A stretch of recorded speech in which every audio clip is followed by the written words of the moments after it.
Jai Hasa Siswadesi Bhaktivedanta Swami Prabhupada Ki Jai. Namacharya Thakur Ki Jai. Friends of the whole Sri Krishna Chaitanya Prabhu Nityananda Sri Advaita Gadadhar Sri Gaur Bhakta Vrinda Ki Jai. Sri Radha Krishna Gopa Govida Shama Kunda Radha Giri Govardhan Ki Jai. Shri Vrindavan Dham Ki Jai. Dham Ki Jai. Ganga Shramona Tulasi Bhakti Devi Ki Jai. Ananda Koti Vaishnava Vrinda Ki Jai. Samaveta Bhakta Vrinda Ki Jai. Go Premanand. All glories to the assembled devotees, all glories to the assembled devotees, all glories to the assembled devotees, all glories to Shri Guru and Shri Gauranga, all glories to Srila Prabhupada. Om Namo Bhagavate Vasudevaya. Om Namo Bhagavate Vasudevaya. Om Namo Bhagavate Vasudevaya. Namo Om Vishnupadaya Krishna Prasthaya Bhutale Srimati Bhaktivedanta Swami Niti Namane Namaste Saraswati Devi Gauravani Pracharane Nirvishesha Shunyavadi Pastrata Deshatadane Sri Krishna Chaitanya Prabhu Nityananda Sri Advaita Gadadhar Sri Gaur Bhakta Vrinda Hare Krishna Krishna Krishna Hare Hare Hare Rama Rama Rama Hare Hare. Reading from Srimad Bhagavatam, Canto 10, Chapter 64, Verse 26. Satvam katam mama vibhokshi pata paratma Yogeshvara Sruti Drisamalla Ridvibhavya Sakshat Dokshaja Uru Vyasa Nanda Buddhe Syanmenu Drisya Ihayasya Bhavapavarga.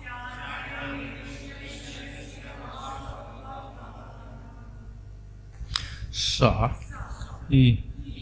from yourself, Katam, how, Mama, to me, Vibho, O Almighty One, Akshipata, visible, Par Atma, Supreme Soul, Yoga, of mystic yoga, Ishvarai, by masters, Shruti, of the scriptures, Drisha, by the eye, Amala, spotless, writ within their hearts, Vibhavya, to be meditated upon, Saksha, directly visible, Dokshaja, O transcendental Lord, who cannot be seen by material senses, Uru, severe, Vyasana, by troubles, Anda, blinded, Buddhe, whose intelligence, Syad, it may be, may, for me, Anudrisya, to be perceived, Iha, in this world, Yasya, whose, Bhava, of material life, Apavarga, cessation. Translation: O Almighty One, how is it that my eyes see you here before me? You are the Supreme Soul, whom the great masters of mystic yoga can meditate upon within their pure hearts, only by employing the spiritual eye of the Vedas. Then how, O Transcendental Lord, are you directly visible to me, since my intelligence has been blinded by the severe tribulations of material life? Only one who has finished his material entanglement in this world should be able to see you. Purport: even in the body of a lizard, King Nirga could remember his previous life, and now that he had the opportunity to see the Lord, he could understand that he had received special mercy from the personality of Godhead. Translation, O Almighty One, how is it that my eyes see you here before me? You are the Supreme Soul, whom the great masters of mystic yoga have meditated upon within their pure hearts, only by employing the spiritual eye of the Vedas. Then how, O Transcendental Lord, are you directly visible to me? Since my intelligence has been blinded by the severe tribulations of material life. Only one who has finished his material entanglement in this world should be able to see you. So, in spite of the fact that Nriga was more devoted to doing karmas like charities, etc., than doing bhakti, still we see that he expresses himself nicely here in front of the Supreme Lord. And he makes this statement that actually to meet the Lord directly is very, very rare. And rather, great mystic yogis can only meditate upon the Lord in their hearts, following the path of the Vedas. So that means they don't directly see the Lord. They meditate on him in their hearts. And nevertheless, he has directly appeared before King Nriga. So this is what he mentions. How is it possible that you have been directly visible to my eyes? And why is it surprising that the Lord appears to the king? One, of course, is that the Lord is supreme, Paratma. He is the Supreme Soul. So why should he bother with people of this material world? He is Vibhu, which means, of course, very great. It also means one who is all-pervading. So it suggests that actually he cannot be seen by anybody, but yet he has become visible. So though he's all-pervading, when Nriga uses his eyes, he sees a particular form of Krishna, which looks limited, not all-pervading. So how is it possible that this person who is Vibhu or all-pervading is able to stand before King Nriga? And of course the other point is that he is, King Nriga is unqualified. He's not greater than the yogis. He's simply a king, and the yogis do austerities and become detached from material energy, etc. Even they only get to meditate on the Lord. King Nriga, on the other hand, describes himself as being blinded. His intelligence is blinded by the great problems of the material world. In other words, the great problems of the material world are birth, death, old age, and disease. And then to prevent that, we do all sorts of activities like punyas and karmas, etc. And King Nriga was involved in all of this, and thus he's considered to be blinded. He's so absorbed in these activities that he misses Supreme Lord. So, very surprising, therefore, that though he is unqualified, the Lord has appeared before him. In this way, King Nriga also addresses Supreme Lord as Adokshaja, or one who is beyond material senses. It's impossible to see him. And yet, though he is blind because of material consciousness, still, he is directly standing in front of King Nriga. So this is a good realization of the king, and part of it is due to the fact that actually when he was a lizard, he did not forget his previous life, just as Bharat, when he became a deer, did not forget his previous life, and therefore he was able to advance to Prema when he became Jad Bharat. Similarly, King Nriga, by the arrangement of the Lord, did not forget anything when he was in the lizard body. So therefore, when he came out of that body, he was very, very careful to understand the difference between karma and bhakti. And therefore here he expresses his appreciation of the Supreme Lord and how he had wasted his life doing these karmas, which were not a real solution to life. So he had realized that to see the Lord face to face is a great privilege. Normally, one can only see the Lord first in bhava and then in prema. So one has to be very qualified through practice of bhakti. And King Nrega didn't do that. He didn't. He wasn't even like Bharat.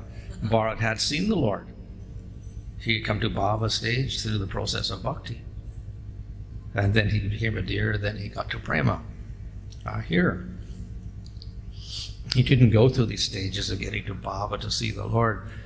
He was attached to his karmas, then he became a lizard.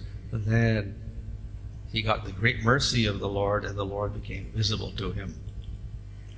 But we see, of course, that what is his destination? The next verse describes how he goes to Svargaloka or something like that. So he's in a much lower position than Bharat.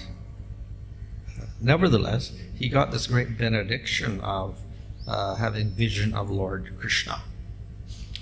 Bharat did not see Krishna, he saw Vishnu. And after he had gone through his meditation, etc., he saw the Lord as Vishnu. Here, by the great mercy of Krishna, King Nrega, even though he's not qualified, he saw Krishna, who's rarer than Vishnu even. So why did this happen? One reason is this great mercy of Krishna himself, that he will reveal himself to these people even though they may not really deserve it. So all of this is possible by the mercy of the Lord. So generally, the Lord gives mercy according to one's advancement. And the more one advances, the more mercy one gets. If one is in bhava, the Lord reveals himself, and if one is in prema, the Lord gives himself. So according to the advancement, the Lord acts. So that's the normal process. So we talk about sadhana siddha, one who advances according to his sadhana, and then he gets perfection because of the sadhana. But then there is the kripa siddha, one who advances and gets perfection by mercy rather than by the sadhana. So that may happen because the Lord sometimes unexpectedly shows mercy, but it is much rarer. So that is why we don't emphasize the kripa siddhi aspect. We concentrate on doing sadhana and advancing through that process, because this kripa siddhi is very rare. The Lord wants he can do it, but we cannot say that we're the deserving person to get that mercy. And in fact, when Krishna gives mercy, no one expects him to give mercy to a particular person. They're very surprised when he liberates Aghasura or Putana or whatever. The people are astonished. How is it possible? So it's surprising even when Krishna gives mercy even the devotees get surprised by this. What to speak of others. So mercy is another path.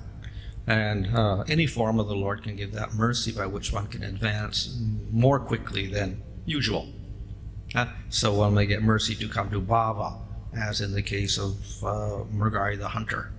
He got the mercy of Narada Muni, devotee of the Lord.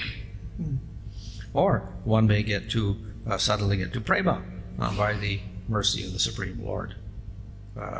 So these are extraordinary cases of mercy. Nevertheless, the Lord also gives mercy to everyone. But that mercy is usually expressed through the devotees. So when the devotees give mercy, actually, it's also the Lord's mercy. And it's only through the devotees' mercy that one can advance in bhakti. So that's the normal process. And that mercy is such that one gradually progresses. So when we see a great leap suddenly, that is due to kripa, or mercy. It may be the mercy of a great devotee like Narada Muni, or it may be the mercy directly of the Lord, as in the case here, where he gives mercy to Putana or Agasura or Shishupala, or here we see Nriga. So they advance more than expected because of the mercy of the Lord or a great devotee of the Lord. So this can happen, but it's rare. So Nriga himself is surprised. Oh, how is it possible? I'm not such a great devotee. I was just doing all my karmas with a little bhakti. Suddenly I get to see the Lord. So, very surprising.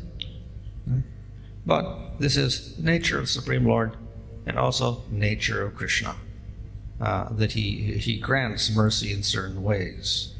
So the normal way is that one advances into bhava and prema quickly. Here the mercy is that he got to see the Lord before he was really qualified to see the Lord.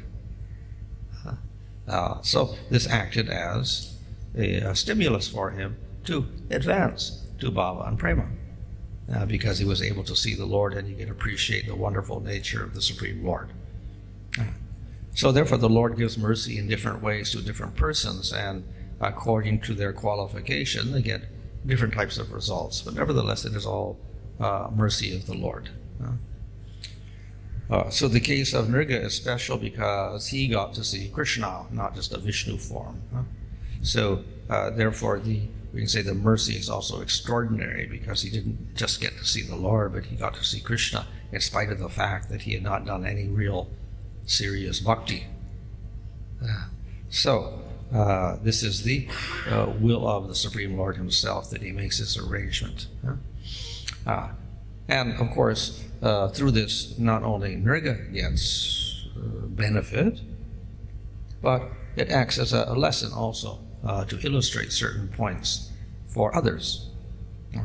One of the points, of course, is that we should not become absorbed in material karmas as the ultimate process and not become distracted by that, because with some slight accident we can get opposite results, as we see here. King Nriga had to become a lizard. So just doing pious activities is not always a guarantee that one is going to get Svargaloka immediately. Of course, he did get Svargaloka because he did so many punyas, but because of the offense to the brahmanas, then he had to go to hell or some way. That was his choice. Let me get the bad effect first. So he got this hellish existence as a lizard for some time, which wasn't too much of a punishment in one sense. It wasn't so painful, but it was just a waste of time in one sense, because he had to sit as a lizard in a well. And then afterwards, then he could go on and enjoy his punyas. So, of course, now he has seen the Lord, so then his attitude is quite different. It's not really mentioned here, but he probably is going to be indifferent to the punyas also and the result, because he's seen the Supreme Lord. But that had been his original desire.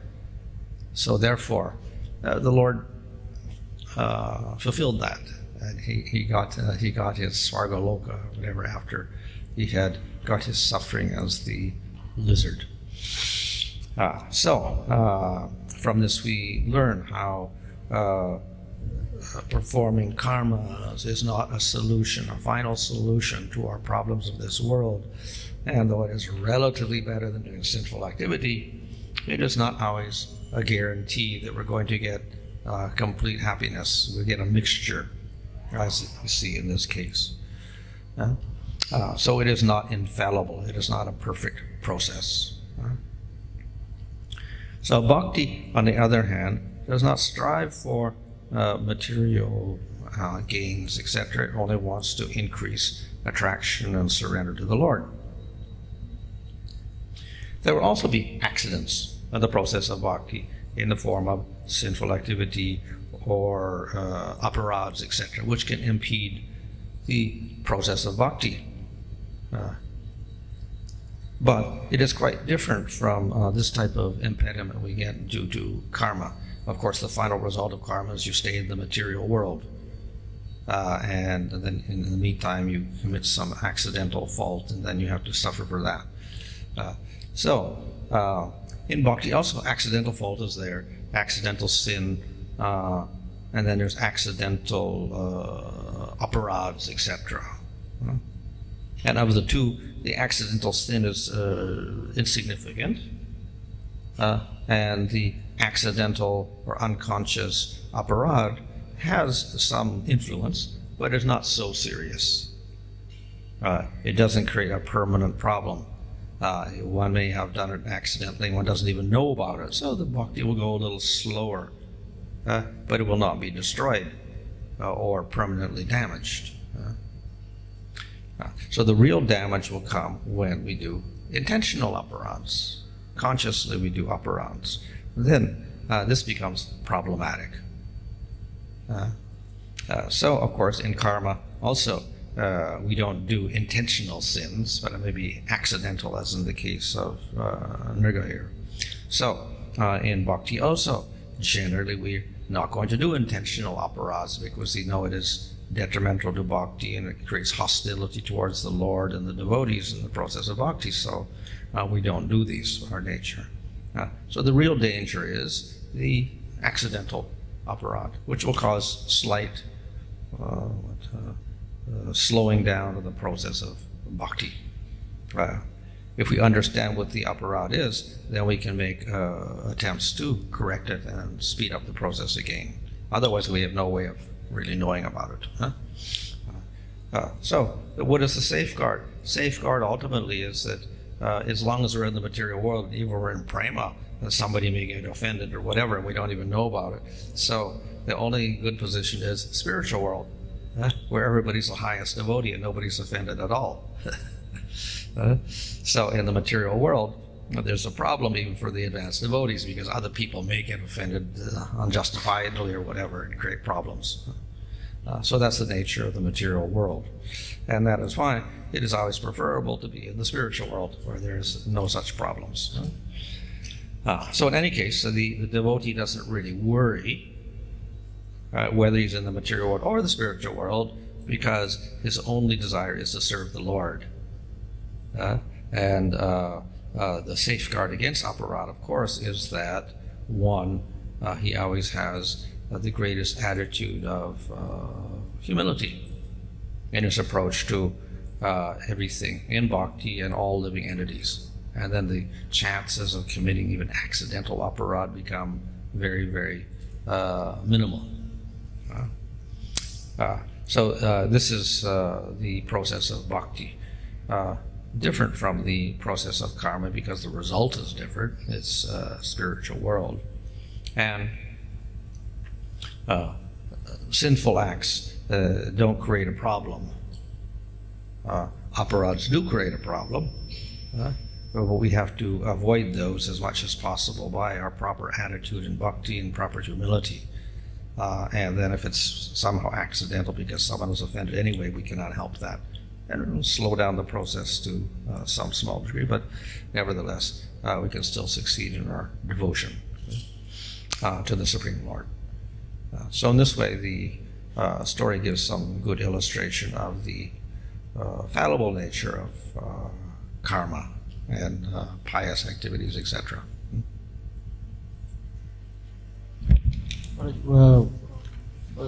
Bharat Maharaj was, in the form of a deer, was constantly remembering the Lord. But here, in the form of a lizard, was he meditating on the Lord?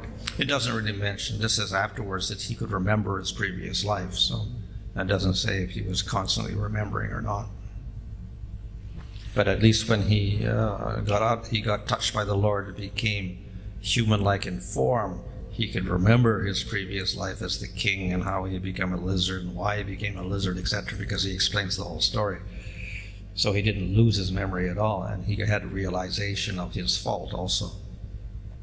Again, Dhruva Maharaj also makes a similar prayer, something similar to this. He said, I was looking for something material opulence and position, things like that, but whereas I get to see your darshan, which is very rare for so many saintly personalities. Is it a similar prayer, or their moods are different? How is there a similarity or difference? Well, Dhruva was, we could say, a greater devotee in the sense that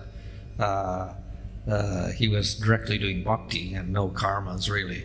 But his problem was that it was mixed. The intention was to get a kingdom, a material kingdom. So there was mixed bhakti because of that.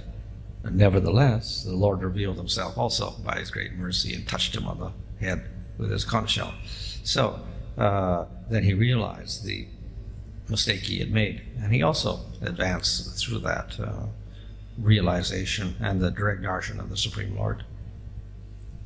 Maharaj mentioned about Kripa Siddhi, and the example of someone getting Baba was Mrihari the hunter by Narajas Mercy Maharaj.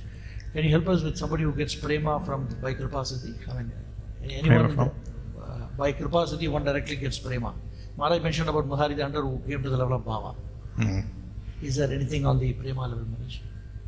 I think there's an example given in the Nectar Devotion and in the fourth part of the Eastern Wave, where it discusses prema, and then it discusses prema through sadhana and prema through kripa. And then there it gives an example of someone who got prema by the mercy of Narada Muni or something. But here, when he makes a prayer, in an earlier prayer, he was boasting himself that you will remember, my dear Lord, I was doing so much charity, things like that. It's kind of a boasting was there. And here we see as completes a kind of amazing humility. And then both simultaneously exist in a person like this, sadhaka or a devotee, both simultaneously boasting at the same time being completely humble. So you are giving me your darshan. Well, in this case, because he's explaining his situation to Krishna, we cannot really take it at this point that it is real pride, but it gives a suggestion that previously he was proud of that. But now that he's seeing the Lord and he realizes his position, that the whole thing is useless, obviously he can no longer be proud of it. But when he was doing it, definitely he had some sort of pride in his charity works. It seems that when this lizard was lying down the well, this Krishna's son, they only helped, and they only called Krishna, and after touching Krishna, this lizard became human. So it seemed that that Krishna's son was the cause for the liberation, or to get a human body of Niga, the lizard. So how to understand this? Because he's Sambayan, they also went there, So how to understand this? Yeah, because they only called Krishna. Okay. So they were causes of Krishna's mercy. So again, we can say that they got the mercy of those devotees in order to get Krishna's mercy. The Nirga got their mercy first. So they didn't just forget about the lizard in the well. They tried to get the lizard out. So because they saw it was suffering in the well, but it was too heavy and they couldn't get it out. So then they called Krishna. So we can say that's the mercy of the devotee. So through the mercy of the devotee, then they got mercy of Krishna. But the Nirga got the mercy of Krishna. And the question was in the sea. Next verse is say that Nirga say that wherever I am, I may be in the heaven or somewhere, but I want to remember you always. So that means that he is pure devotee. If someone wants to remember always. Well, yeah. So he's advanced beyond his position now into the level of pure bhakti. So that's a good sign due to his experience and association with the Lord, directly seeing the Lord. As in the case of Dhruva also, he gave up his desire when he saw Vishnu. Essentially, to remember Krishna. Here we see that Bharat Maharaj had the fortune to remember his previous life and his mistakes. And as far as the devotee is concerned, it doesn't matter whether he remembers his previous life or whatever it is. It is only essential is to remember Krishna. So how far it is essential to remember our past mistakes, either in this life or the previous life, whether we'll get those remembrances. Well, it's described that when one comes to bhava stage or even a sakti stage, that one begins to lament his previous existence in this lifetime. That's not necessarily going to remember a previous lifetime, but his previous existence in the material world. Before he became a devotee, he will lament how much time he has wasted. And we see that in the case of the songs of the Acharya. They talk about how they've wasted their life in enjoying in the material world up till now, and drinking poison, etc. And now they become devotee, they lament that previous condition. So that's a natural symptom of the devotee as he advances. He feels that his previous life was a waste of time. Honestly, you made a statement that wherever devotees are there, maybe in the spiritual or maybe in the material world, their ultimate goal is that to serve the Lord.